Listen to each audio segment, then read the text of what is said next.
ஹேங்க good morning. நான் தான் உழவர் ஸ்டோர்லேருந்து பேசுகிறேங்க. இப்போ நம்ம பார்த்துட்ருக்கிறது நாட்டு மிளகாய், காம்பில்லாத மிளகாய் பார்த்துட்ருக்கோங்க. ஃப்ரெஷ்ஷாக ரெடி பண்ணதுங்க. இது வந்து பழைய மிளகாய்க்கும் புது மிளகாய்க்கும் நிறைய டிஃப்ரென்ஸ் இருக்குங்க. இது உங்களுக்கு கலரே பார்க்க எப்படி இருக்குது பாருங்கள். இது வந்து எந்த ஒரு ப்ரிசர்வேட்டிவ்ஸு மருந்துலாம் அடிக்காமல் இயற்கை முறையில் வந்து ரெடி பண்ண வந்து மிளகாய்ங்க இது. இந்த மிளகாய் பார்த்தீங்கன்னா ஆகஸ்ட் மந்த் வந்து ரெடி பண்ண மிளகாங்க, ஊர்லேருந்து அனுப்பி விட்டது. கடைசியாக இருக்கிறது இவ்வளவு தான்.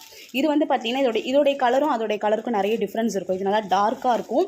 ப்ளஸ் இன்னுமே பார்த்தீங்கன்னா மிளகாய் வந்து சுருங்கி இருக்கும். நிறைய பேர் கேட்பாங்க, உங்ககிட்ட வாங்கும்போது நல்லா நீட்டாக இருக்குது, அதுக்கப்புறம் நல்லா சுருங்கி இருக்குன்னு. சுருக்கம் வந்து பார்த்திங்கன்னா இது எந்த ப்ரிசர்வேட்டிவ்ஸும் எதுவும் போடாதனால இயற்கையாக இருக்கனால ஆட்டோமேட்டிக்காக அதோடைய கலரு ப்ளஸ் அதோடைய ஷேப் வந்து மாறுங்க. இதுதான் வந்து இயற்கையாக நம்ம ரெடி பண்ணுற மிளகாய். அதனால தான் அதோடைய தன்மை வந்து மாறுதுங்க.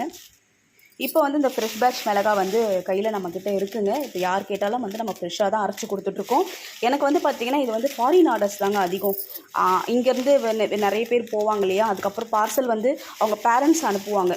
அப்படி அனுப்பும்போது என்கிட்ட வந்து இந்த மாதிரி மிளகாய் தனியாக அரைச்சோ இல்லை முழுசாவோ வாங்கி அவங்களுக்கு அனுப்பி விட்டுருவாங்க. அதனால் எனக்கு மிளகாய் தனியாக சீக்கிரமாகவே காலியாகிடும். நம்ம ஃப்ரெஷ்ஷாக அரைச்சி கொடுக்கறனால நல்லாவும் இருக்குது. குழம்பு மிளகாய் தூள்லேருந்து தனி மிளகாய் தூள், மற்றபடி பொடி எல்லாத்துக்குமே நம்ம இந்த மிளகாய் பயன்படுத்தி தாங்க ரெடி பண்ணி கொடுக்குறோம். ஒன்ஸ் ட்ரை பண்ணி பாருங்கள், கண்டிப்பாக உங்களுக்கு பிடிக்கும். தேங்க்யூ.